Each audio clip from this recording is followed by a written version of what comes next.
Welcome back to the Smarter Marketer podcast, brought to you by Rocket Agency. I'm your host, James Lawrence.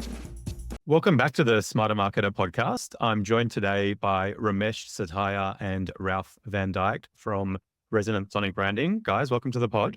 Thanks, James. Nice to be here. The guys are founders and creative directors of Resonant Sonic Branding, which is a Sydney-based specialist sonic branding agency that combines music and marketing to create sonic identities for brands. Over the years, you guys have worked with household names like Commonwealth Bank, Woolies, Canva, Toyota, the Australian Defence Force, the Australian Open, and many, many more.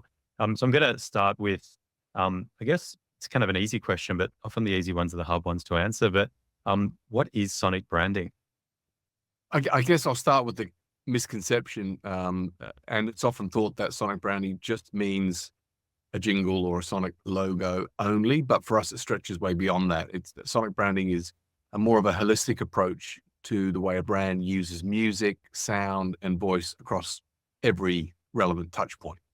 And with consistency, those assets become brand codes, the way, much like a color or a font, and they communicate who the brand is and its personality without actually having to say the name of the brand. And then it can influence behavior in consumers, both on the short term, because it adds impact and emotion and brand recognition, but also in the long term, it has this long-term brand effect because it builds those memory structures that that every marketer wants to build.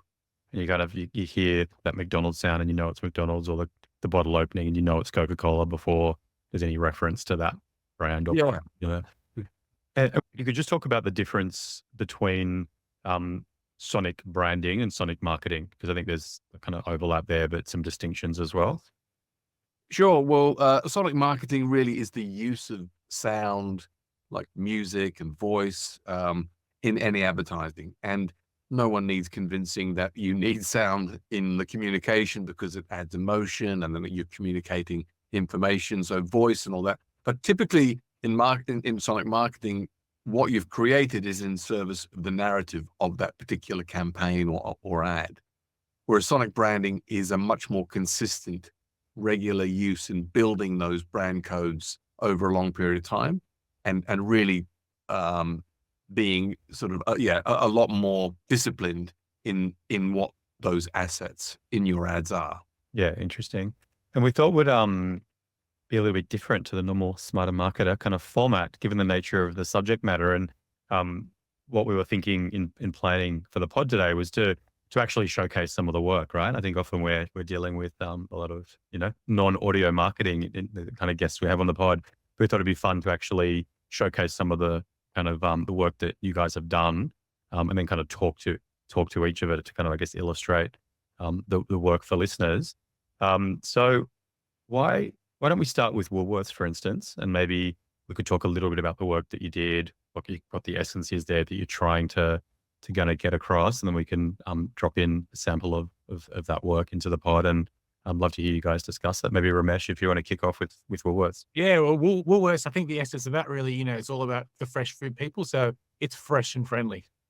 Let's give it a listen.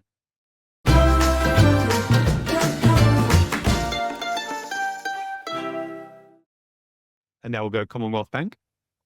For that, we were trying to really position Bank as the guiding light. So that hopefully is what comes across when you hear the audio logo.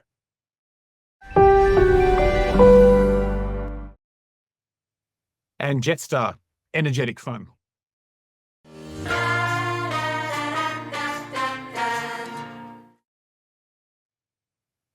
Canva, empowerment, empowering the world to design. For Budget Direct, the sonic essence was all about the cavalry is here to come and help you solve your insurance problems. Insurance solved with Budget Direct. So ADF, Australian Defence Force, it was all about purpose. So inner purpose.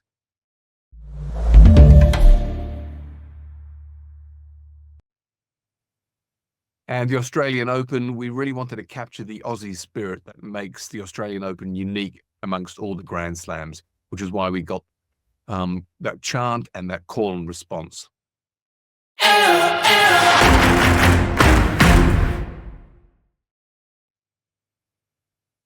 That's awesome, guys. And I think really cool for listeners to actually hear the subject matter, I guess, in the actual podcast itself. Be interesting to hear about, like, how do you go about creating a sonic identity? Yeah, if we could just talk about the process and what considerations are.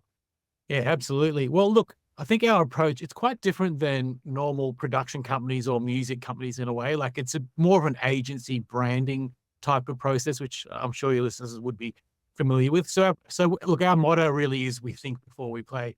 So what the first part of the process for us is really understanding the brand. So that'll be a whole process of brand analysis, getting to the brand's value, the mission, the target audience. And really importantly for us is really understanding tone of voice. There's a strong connection between brand voice, tone of voice, and the emotion that you'd want to imbue. So that's probably the major starting point for us.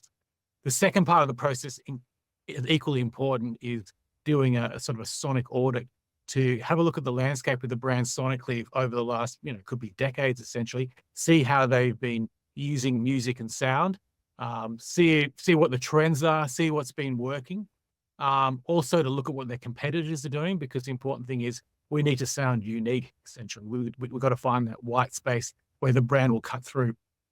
Once we sort of absorb that, we have a workshop together with the branding agency or creative agency. They're involved as well.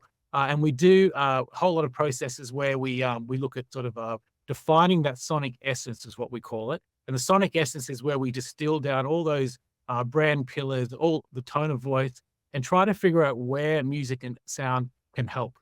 And there are certain things music and sound can do brilliantly, like it help with optimism, it can help with energy and fun. Or if we wanted to be emotive, it can do that. Or wants to be empowering, it's another thing. But there are other parts of the brand like trust, etc., where that might not be up to us. Maybe the voiceover could help. But we want to just distill that down to maybe 3 words. We call that our sonic essence. And the next stage from there is we put together a creative brief where we put that all together into a document, which we share back to the clients. And then we get into the process of making the music. And that might be making a brand anthem. It might be creating just an audio logo. It could be creating remixes of the brand anthem so they have wider assets. So it might be just guiding them to find the right piece of music to license for their brand. Or brand voice, the brand voiceover. So you've got, very consistent use of brand voice. So again, that acts as the brand code. Yeah. And then the next step is obviously stress testing that against different assets. And then doing, also we do testing and research. And then the final step is creating sonic guidelines to show how that should be used and help with the governance of those assets. Yeah, interesting. And are you typically being engaged by agencies or by clients direct in it? Like, It's pretty evenly split, to be honest. So advertising agencies, branding agencies, and clients direct, they're typically the source of the work that comes to us. And we are very fortunate to have had a lot of referrals from CMOs talking to their CMO mates and brand agencies, talking about us to all of their clients. So, it's been a great source of work for us. so a lot of what you were saying there, Ramesh, has a lot of commonality, I guess, with traditional branding and brand guidelines and tone of voice and those kind of assets that not even large organizations, like smaller organizations will have those things kind of in place, right? Would most large businesses have the same with sonic branding, or are we talking about this is kind of a more recent field, or, is this kind of something that smaller businesses generally don't have? Most big businesses do have it. Yeah. Using sonic branding? Yeah. And just having like all those kind of reference points signed off and having a guideline and actually having a sonic logo and having a voiceover that's your go-to sound. Like, is that, or is it a bit more ad hoc in the sonic space compared to traditional branding? But we've been surprised actually that the variety of clients who've been interested, and we obviously thought the biggest clients would be, but for us there have been different sorts of business than we expected. For example, we just did work for Engineers Australia, which is the Society for Engineers Australia, and they obviously had a really clear idea about what they wanted to achieve. And everybody who's come to us has been really thoughtful, had a really methodical process, generally had all the materials we need, all the brand work done. I think once they've had that done, that's when they go, oh, should we include Sonic into that? So we found that process has been really great with working directly with the client. It is still quite remarkable, though, that some of the biggest advertisers in Australia don't have Sonic assets. All this media is going into one-off music tracks, voices that change from campaign to campaign. And obviously you want to still have the creative freedom to be able to capture whatever the best version is of that message. But there's a way of having your cake and eating it. You never get them change their visual logo from one campaign to the next.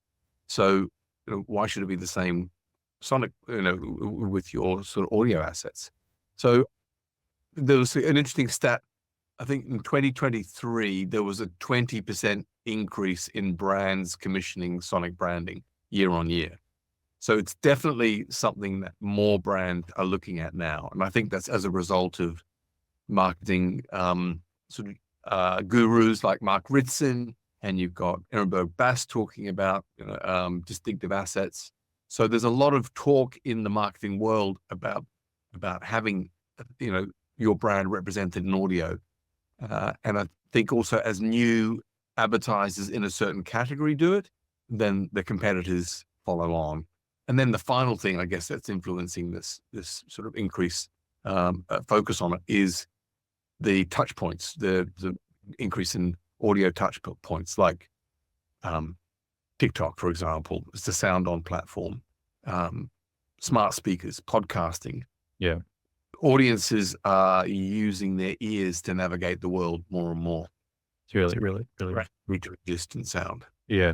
And how do you, because I was thinking, Ritson, I read some of his stuff in this space, and that kind of the importance of brands having distinctive assets, including audio, right? And I think one of the articles I read was, it's a McDonald's ad before any reference to Big Macs and whatever else has been made.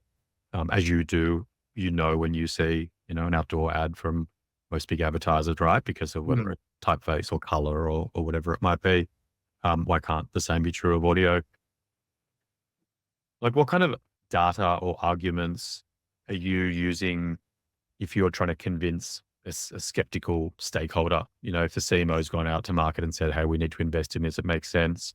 But there's someone, maybe the CFO or the CEO or someone else saying, hey, does this stuff really matter? Why can't we just run, ads in isolation and, we'll pick a jingle for each ad? Like, are there any kind of reference point there that help you to kind of convince?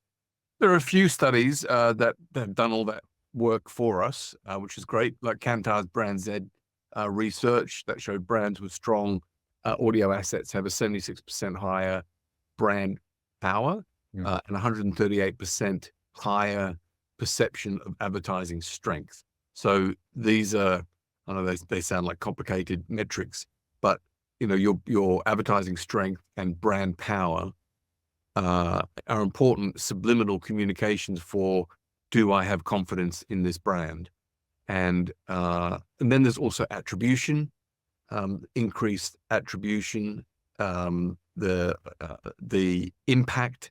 So there are a number of studies that we draw on that have done the research for us. And then there's also the cost savings component, where brands are now having to spend less in commissioning and licensing bespoke music or licensing tracks, because they have a consistent brand track that they can use. And that doesn't mean that they don't ever use those other things, but just they have this owned asset in their arsenal. So it means that they're less reliant on having to pay each time. And I think just even making the whole process or creative process more efficient, like rather than every time you're putting a new asset on, we're scratching around trying to find some production music or getting something composed or, or even not even having understanding of what the style, the tone of the brand is. Like, it just makes sense to have some guardrails around how you're presenting the brand sonically, considering how many guardrails there are around visually. It goes down to the millimeter or color, all the rules around that. But many brands have no rules at all about sound and audio. It's just inefficient. and it's probably just not a great way of presenting the brand. And how broad is like the outputs, for want of a better expression, are they the same for all of your customers, or is it heavily dependent on, like, I presume, I think Ralph was reading one of your LinkedIn posts before the pod, and you've worked with the Australian Open, right? So I presume that what you're creating and outputting for them is very different to, say, what you might be doing for Woolies or Canva or for an industry association like the one you mentioned, Ramesh. Yeah, well, for example, the Australian Open, we needed something that would be flexible enough for them to use in their advertising, their social posts, their little highlights packages, but also within the park itself. You know, everywhere you go around the Australian Open, they've got speakers, and so they bringing the brand anthem in at various points. But then we've got rearrangements for when the winners are receiving or coming onto the court, or the trophy presentation. So they're constantly finding ways to add a bit of marketing at all the touch points. For Canva, what we created for them was distilled and actually brought into the platform itself. So some of the UI UX functions are born from their sonic essence. You know, some of the little details that are in the track are also finding their way into the actual platform. And that's not obviously relevant to many brands that don't have online platforms. Yeah, I bought tickets this afternoon from Ticket Tech, and I had this like spinning wheel as I was trying to kind of load tickets for a reasonably high demand event. And then it kind of gave off this really interesting, unique kind of sound. And my partner was in the other room, and she was like, wow, what was that sound? That was cute. And it was kind of the success sound of, the tickets actually being confirmed. Yeah. It was really interesting kind of connotation between the two. No, well, that's what we often find is that once a brand has these assets, they find all these different ways of using it that they never considered. In stadium, live events, shareholders meetings, on hold, app opening. So again, it's driven probably because there's a big campaign coming, there's a lot of media spend, a lot of exposure. So they want to have some of those assets in place because they can capitalize on all that exposure. But then they find all this sort of long tail of opportunities to imbue marketing at every step of the customer journey. It's really interesting. How do you, like when you're scoping a project or even when you're delivering it, how do you, I guess, get a handle on the breadth of opportunity and where to focus your time? Because it must be quite challenging, right? Like the obvious things, which is the jingle, the type of music. If you're dealing with a fast moving consumer brand that does lots of TV work, I imagine it's probably easy to identify that as an area where you might put some consideration, but it's not like the idea of piping in sounds through, the park where the Australian Open's held and shareholders meetings. Like you have to get pretty intimate with a brand, right? To understand. You really do. Yeah. I mean, look, and no two brands are the same. And I think you need to treat each one really differently. Like, for example, some brands, we call them reinforcer brands, where the idea is just being 100% consistent, makes sense to them. And the best example of that is Bunnings. One piece of music for, 20 or 30 years. But that's not right for every brand. Like, for example, Nike doesn't have any consistency. They're about telling stories. Or other brands like Apple are all about curation, just presenting the coolest music every time. So we want to look at each brand and figure out what is best for them, and then just look at the opportunities and where we think the music and sound can go. And that's really a conversation with the brand, and that comes out with the workshop process, auditing where they're using music and sound, and then try to present a coherent strategy for them. To your question about how do we know where all those touch points are? Well, we do, the audit at the beginning, but what we really are hot on is bringing all the stakeholders into the process right at the start. And we need them all to agree on the North Star. What is the sonic essence that we've all identified as being the thing we're going to amplify? Once we have that approval, or once we get their involvement, they're telling us about all these different things that they would be using the asset for. And even the CMO may not have thought of the thing that the chief customer officer was planning to use it, and the corporate investment side of the business may have had a different use of it as well. But getting them all aligned at the beginning and to all agree that, yes, this is what we want to say about our brand in that context is so important, because music is really subjective. And the last thing you want is to be derailed at the end of the process because someone goes, "Oh, it's too jazzy," or something like that. Yeah, I imagine you get some quite frustrating feedback in the space that you were. Sure.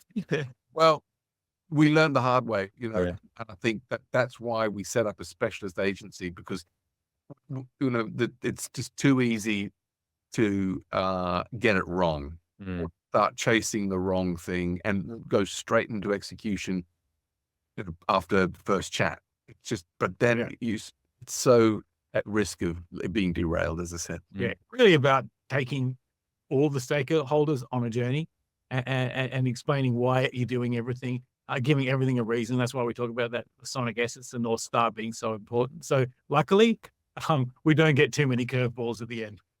I think the point, Ramesh, around the Bunnings ad, like that music is just, repetition has been used for so long.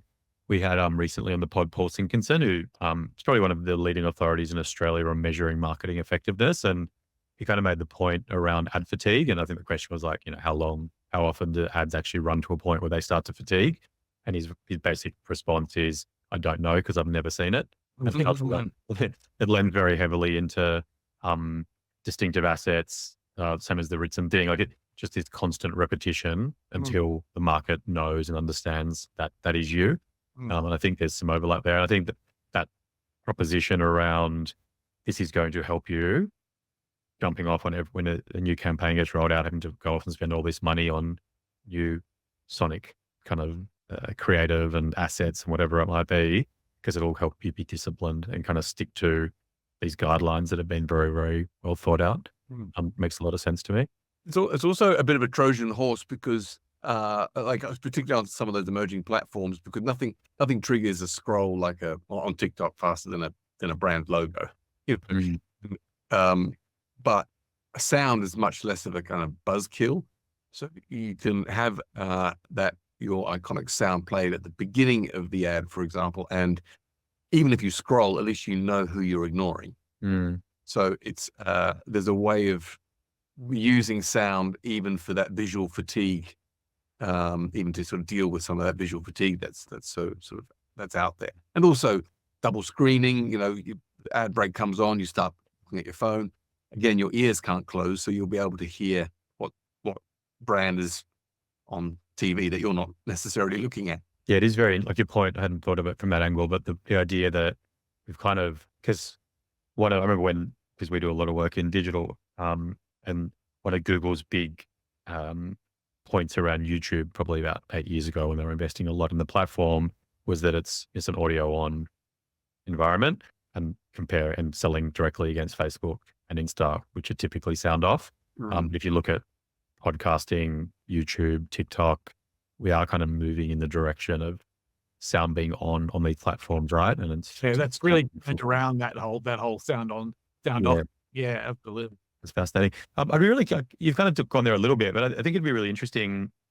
You mentioned app, you mentioned sound being piped through the Australian Open, you mentioned shareholder meetings. Like, what are some other just interesting applications of sonic branding? Like, where have your customers deployed it? Where have you seen just awesome case studies abroad of really cool, interesting ways that brands are getting their unique sound out there?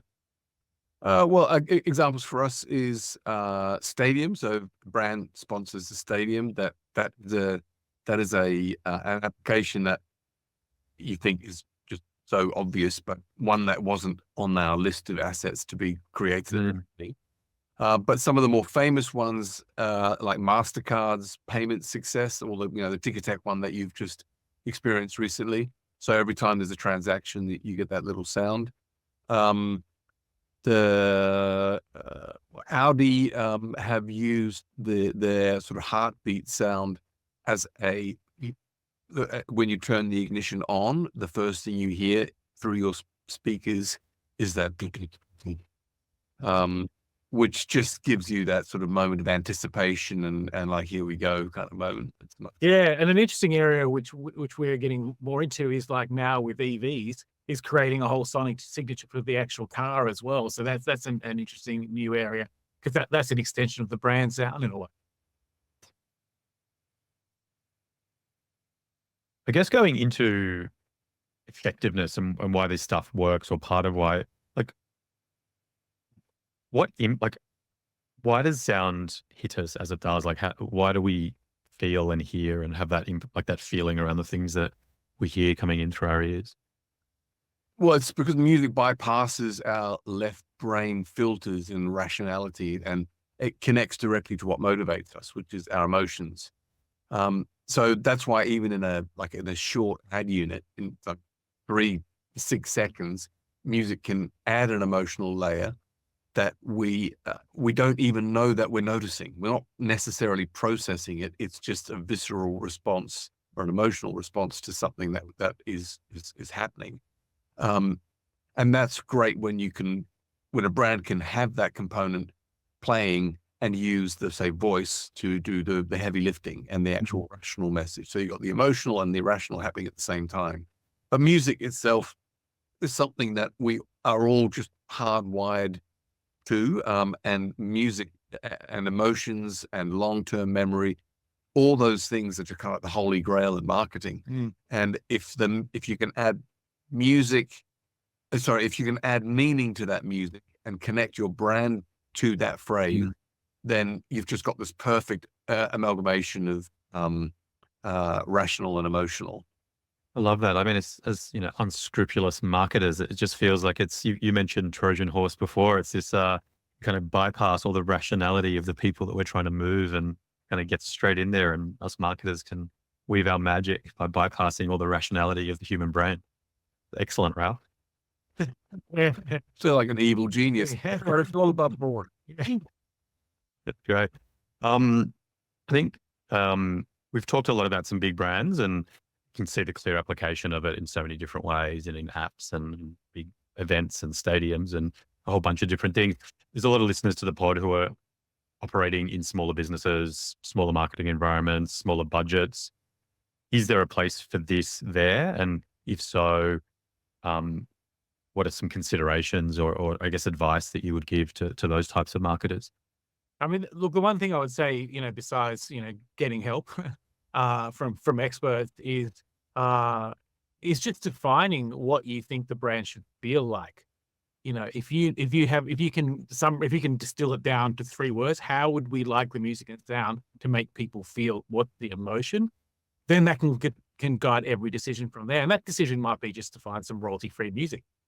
But there's a reason for making that decision. And then from there, that can flow on to everything else. But I think that's the most important little advice I would give for anybody looking for music and sound for brands. Think about that. Yeah, and just to add to that, so as well as residents, another part of my week spent on a company called Eardrum, which is an audio specialist agency making a lot of audio ads. So we spend a lot of time with some of the SMEs that may use radio as their main form of advertising.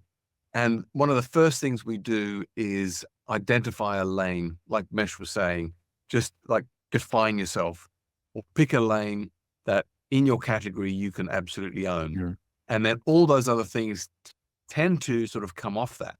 If we are going to have we are the most approachable brand in our category. We are the most dynamic, the most excited, the most energized, the most passionate, or the most friendly. Find that tone of voice, and then that'll impact what you write, who voices what you write, the music you use, and all those decisions kind of flow off that. But unless you have that really clear definition, then you're likely to be all things to all. Well, you're going to be schizophrenic. Yeah. From one campaign to the next, the brand's not going to know who you are. And as a small advertiser, you really want that compounding effect, every campaign building on the last. And then that's how you get that long-term brand effect. That's an awesome response, guys. I think because the reality is you're going to have some smaller businesses where radio advertising or Spotify or YouTube are actually quite important channels for them based on the type of product or service that they're trying to market. So I think that's really good practical advice for smaller businesses. And then I think just before we wrap up, I'd love just to get into measurement. Like, it is measurement in all marketing is kind of obviously has been and will continue to be such a hot button issue. How do you go about trying to measure the effectiveness of this type of work? Oh, well, we use implicit behavioral research. So, with specific target audiences, and the reason we do that is because we have to uncover the subconscious emotional response that people have to a sound. We also measure implicit memorability, appeal, implicit brand association, to make sure that the logos, this is audio logo and Yeah. brand anthems really, Yes. to make sure that it's successfully expressing what that brand is. But one of the most important questions is it distinctive? Do you think of another brand when you hear this? And that's obviously, something that we will make sure we avoid, but you just don't know. Sometimes when we're doing global jobs, there'll be a local brand that may just have some similarity to what we've created, in which case we may need to do a rearrangement or a tweak for that market. But there's, there's just that there isn't really a shortcut to it. That's, if you want to test it, you have to do it in that way. And that's the benefit of residents being connected to a global network, Massive Music. They have tested so many categories and brands over the years and have a really finely tuned process that we can tap into. And it doesn't mean that it's expensive. We can be very geographically specific in the testing, but it's a real benefit for us and our clients to be able to have that, available to them. That's really, really interesting.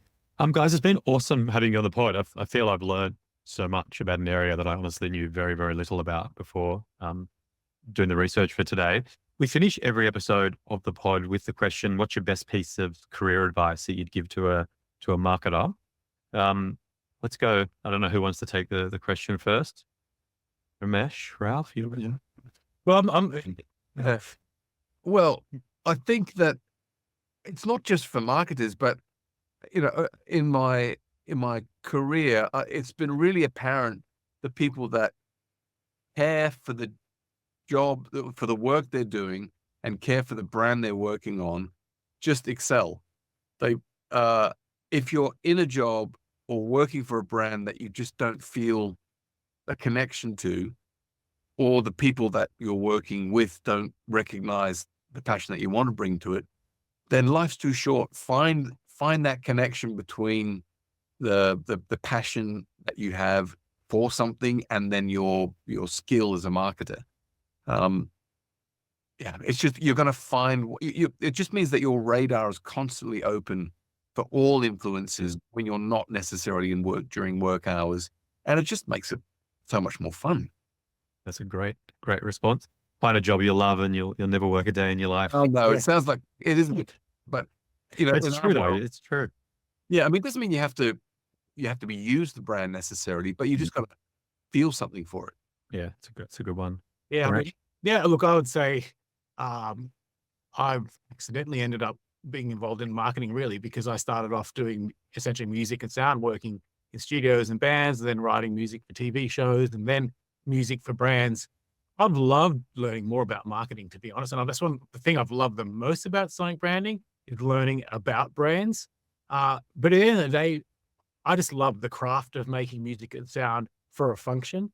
So it doesn't matter what we're working on. I enjoy solving those problems. So I'd say just soak yourself in the craft Mm.